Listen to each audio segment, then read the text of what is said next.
प्यारे विद्यार्थियों, मैं robin sir, Oracle mathematics and reasoning classes. आज हम लोग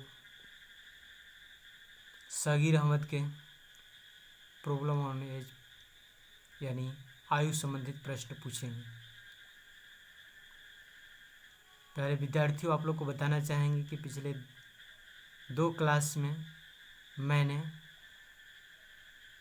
प्रॉब्लम ऑन एज यानी आयु संबंधित प्रश्न का हल किया है।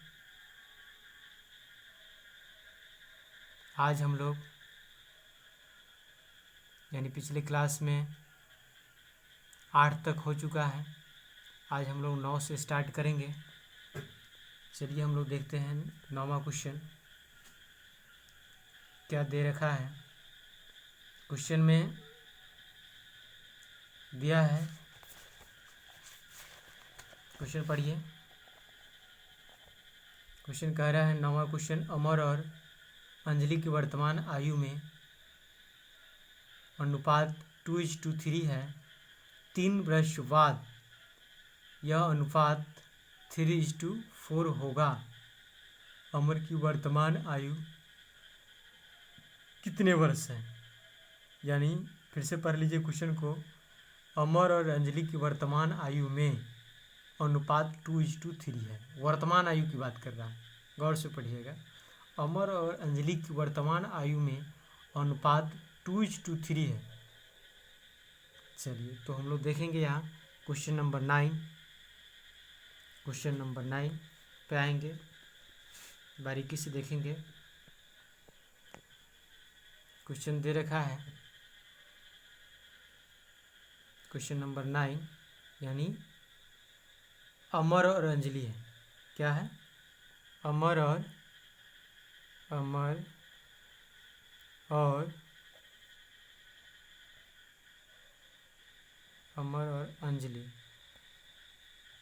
अंजलि दोनों का वर्तमान उम्रों का अनुपात दिया हुआ है 2:3 यानी वर्तमान।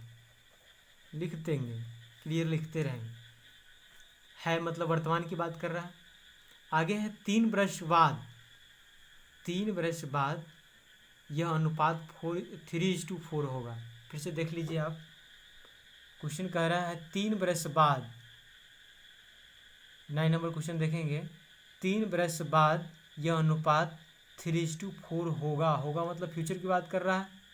नहीं, 3 वर्ष बाद कितना होगा? 3:4 होगा। तो लिख देंगे 3 वर्ष बाद, क्लियर लिख देंगे। अब हम लोग देखेंगे यहाँ वर्तमान और 3 वर्ष बाद, वर्तमान और 3 वर्ष बाद कितना का अंतर हो जाएगा? 3 वर्ष के, लिख देंगे 3 वर्ष ऊपर। अब यहाँ देखेंगे अंतर, 3 और 4 का अंतर क्या है? 1 होगा, और 2 और 3 का अंतर 1 होगा। अंतर दोनों तरफ समान होता है तब हम लोग क्या करते हैं? अंतर की तुलना अंतर से करते हैं।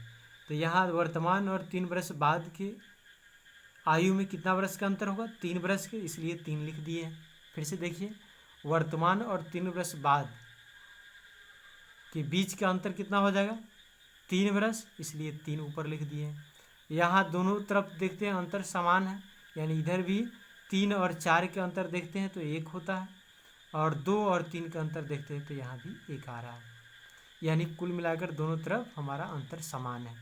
अंतर समान रहता है तो हम लोग अंतर की तुलना अंतर से करेंगे, और जो निकालना रहता है उसे गुना। तो क्वेश्चन में निकालना क्या है? कह रहा है अमर की वर्तमान उम्र, अमर की, लास्ट में पढ़िएगा, अमर की वर्तमान आयु कितनी वर्ष है? तो अमर की वर्तमान आयु पूछ रहा है, तो वर्तमान, अमर के वर्तमान अनुपात देखेंगे। क्या है? 2 है। अमर के वर्तमान अनुपात क्या है? 2 है। इसलिए अमर का वर्तमान उम्र निकालना, इसलिए अमर के अनुपात से गुना कर देंगे। तो ये 1 से भाग देंगे तो 3 होगा। ये 3 से 2 में गुना हो जाएगा तो आपका 6 वर्ष। ये किसका उम्र निकलेगा? अमर के वर्तमान उम्र। क्यों? क्योंकि वर्तमान अनुपात 2 है, और वर्तमान से गुना किए हैं यानी वर्तमान अनुपात से गुना किए हैं, इसलिए किसका है अनुपात था? अमर के तो अमर का, ये किसका उम्र आएगा, अमर का आएगा, वर्तमान आएगा।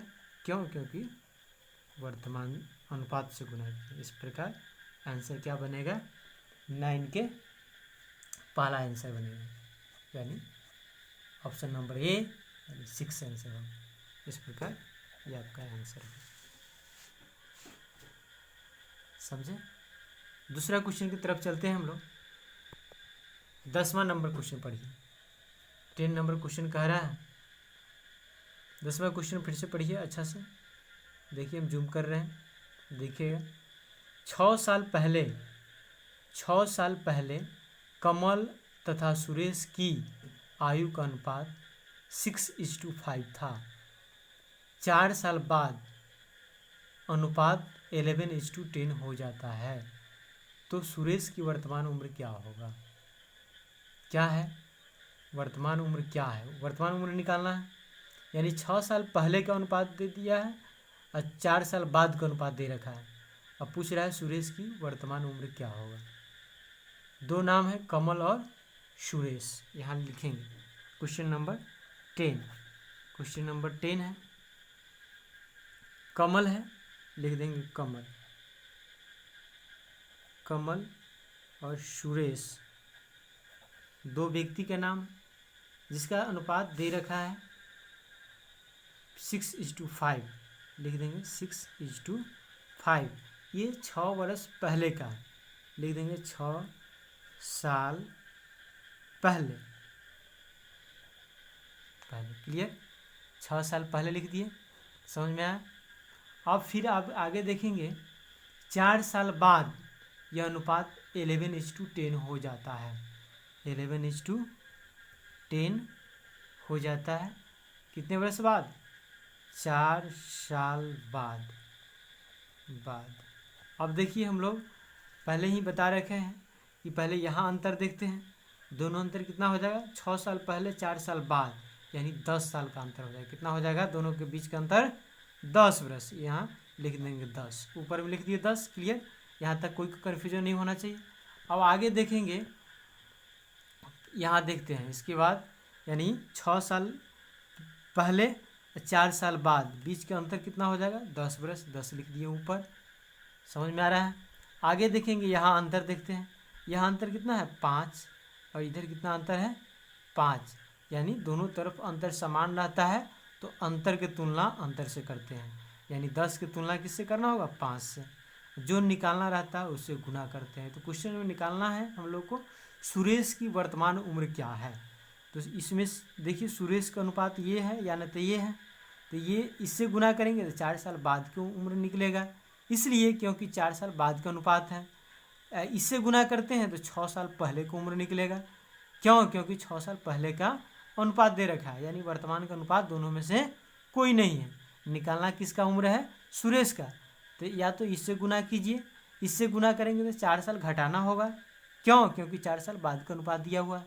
तो हम लोग अनुपात से पहले गुना करते हैं, 10 से गुना करेंगे इसमें, तो 2 से काटेंगे, 10 दूना 20, तो 20 क्या आया, 4 साल बाद का उम्र। क्यों, क्योंकि 4 साल बाद का अनुपात ये था। इसलिए हम लोग को क्वेश्चन में पूछ रहा है कि वर्तमान उम्र सुरेश के क्या है, तो हम लोग क्या करेंगे, ये 4 साल घटा लेंगे इसमें से, तब हमारा वर्तमान उम्र कितना निकलेगा, 16 वर्ष। समझ में आया होगा।